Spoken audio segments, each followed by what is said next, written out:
Chapter 10, in which Christopher Robin gives Pooh a party, and we say good-bye.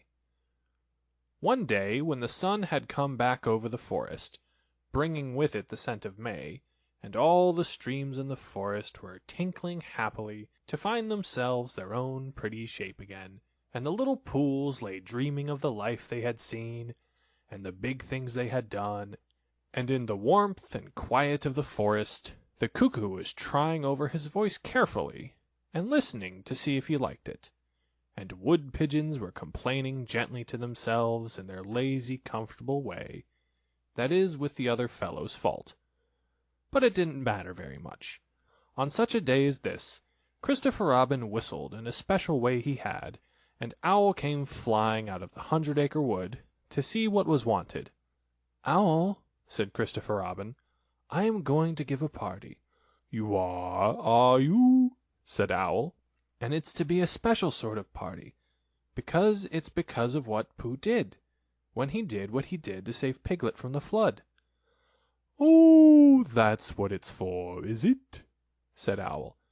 "Yes, so will you tell Pooh as quickly as you can, and all the others, because it will be tomorrow." "Oh, it will it?" said Owl, still being as helpful as possible. "So will you go and tell them, Owl?"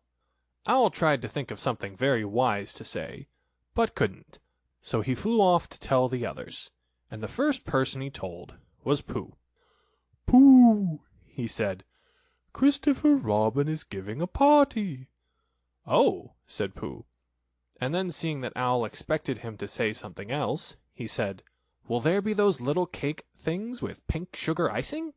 Owl felt that it was rather beneath him to talk about little cake things with pink sugar icing, so he told Pooh exactly what Christopher Robin had said, and flew off to Eeyore. "A party for me?" thought Pooh to himself. "How grand!" And he began to wonder if all the other animals would know that it was a special Pooh party, and if Christopher Robin had told them about the floating bear, and the brain of Pooh, and all the wonderful ships he had invented and sailed on, and he began to think how awful it would be if everybody had forgotten about it, and nobody quite knew what the party was for, and the more he thought like this, the more the party got muddled in his mind, like a dream when nothing goes right, and the dream began to sing itself over in his head, until it became a sort of song. It was an anxious Pooh song. "3 cheers for Pooh!" "For who?" "For Pooh!" "Why, what did he do?" "I thought you knew." "He saved his friend from a wedding." "3 cheers for Bear." "For where?" "For Bear." "He couldn't swim, but he rescued him." "He rescued who?" "Oh, listen, do." "I am talking of Pooh." "Of who?" "Of Pooh." "I'm sorry, I keep forgetting." "Well, Pooh was a bear of enormous brain." "Just say it again." "Of enormous brain." "Of enormous what?" "Well, he ate a lot, and I don't know if he could swim or not, but he managed to float on a sort of boat." "On a sort of what?" "Well, a sort of pot." "So now let's give him 3 hearty cheers. So now let's give him 3 hearty witches, and hope he'll be with us for years and years, and grow in health and wisdom and riches. 3 cheers for Pooh." "For who?" "For Pooh." "3 cheers for Bear." "For where?" "For Bear." "3 cheers for the wonderful Winnie the Pooh." Just somebody tell me, what did he do? While this was going on inside him, Owl was talking to Eeyore. "Eeyore," said Owl, "Christopher Robin is giving a party." "Very interesting," said Eeyore. "I suppose they will be sending me down the odd bits which get trodden on. Kind and thoughtful. Not at all. Don't mention it." "There is an invitation for you." "What's that like?" "An invitation." "Yes, I heard you. Who dropped it?" "This isn't anything to eat. It's asking you to the party tomorrow." Eeyore shook his head slowly. "You mean Piglet, the little fellow with the excited ears. That's Piglet. I'll tell him." "No, no," said Owl, getting quite fussy. "It's you." "Are you sure?" "Of course I'm sure. Christopher Robin said all of them. Tell all of them." All of them except Eeyore. All of them, said Owl sulkily. Ah, said Eeyore, a mistake, no doubt. But still, I shall come. Only don't blame me if it rains. But it didn't rain. Christopher Robin had made a long table out of some long pieces of wood, and they all sat around it. Christopher Robin sat at one end, and Pooh sat at the other. And between them on one side were Owl and Eeyore and Piglet, and between them on the other side were Rabbit and Roo and Kanga, and all Rabbit's friends and relations spread themselves about on the grass, and waited hopefully in case anybody spoke to them, or dropped anything, or asked them the time. It was the first party to which Roo had ever been, and he was very excited. As soon as ever they had sat down, he began to talk. "Hello, Pooh!" he squeaked. "Hello, Roo," said Pooh. Roo jumped up and down in his seat for a little while, and then began again. "Hello, Piglet!" he squeaked. Piglet waved a paw at him, being too busy to say anything. "Hello, Eeyore!" said Roo. Eeyore nodded gloomily at him. "It will rain soon. You see if it doesn't," he said. Roo looked to see if it didn't, and it didn't, so he said, "Hello, Owl!"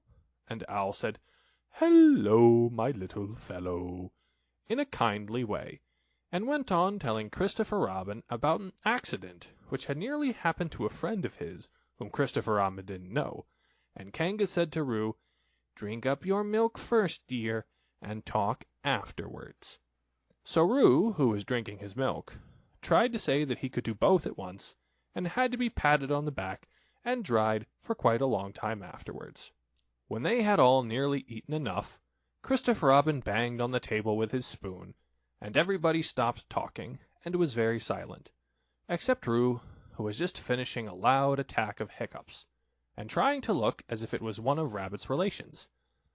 "This party," said Christopher Robin, "is a party because of what someone did, and we all know who it was, and it's his party because of what he did, and I've got a present for him, and here it is."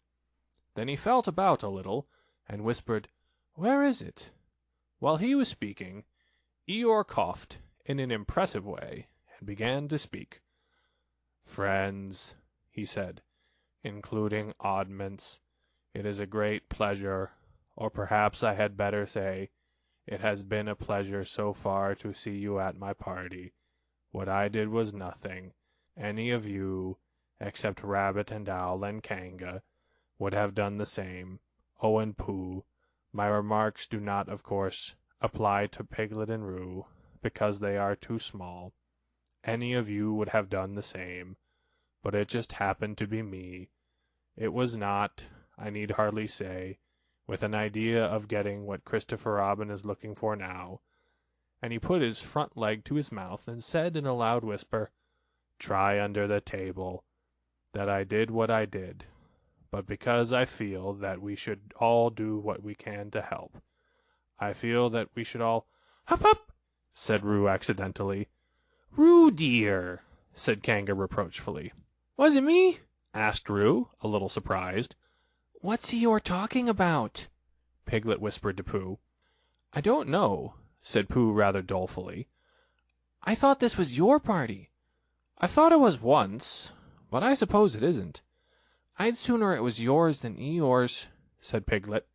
"So would I," said Pooh. "Hop, hop!" said Roo again. "As I was saying," said Eeyore loudly and sternly. "As I was saying, when I was interrupted by various loud sounds, I feel that—" "Here it is!" cried Christopher Robin excitedly. "Pass it down to silly old bear. It's for Pooh." "For Pooh," said Eeyore. "Of course it is. The best bear in all the world." "I might have known," said Eeyore. "After all, one can't complain. I have my friends. Somebody spoke to me only yesterday, and was it last week or the week before that, Rabbit bumped into me and said, 'Bother. The social round. Always something going on.'" Nobody was listening, for they were all saying, "Open it, Pooh! What is it, Pooh?" "I know what it is." "No, you don't." and other helpful remarks of this sort. And of course Pooh was opening it as quickly as ever he could, but without cutting the string, because you never know when a bit of string might be useful. At last it was undone. When Pooh saw what it was, he nearly fell down. He was so pleased. It was a special pencil case. There were pencils in it marked B for Bear, and pencils marked HB for Helping Bear, and pencils marked BB for Brave Bear.